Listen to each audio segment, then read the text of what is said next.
My name is Sidora Najia, and I just attended the Pillar of Water by Shayla Brown, and it was incredible. Life-changing information.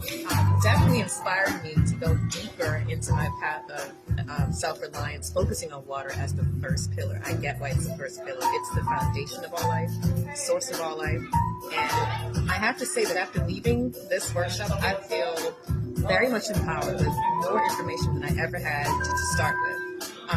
I also feel inspired to go and explore by doing more research, the things that I did learn here, and to share with the people that I'm connected to, because one thing I'm walking away with is that to have the information is great, but you want to also secure the information by sharing it with those close to you, because when it comes down to it, they're going to look to you.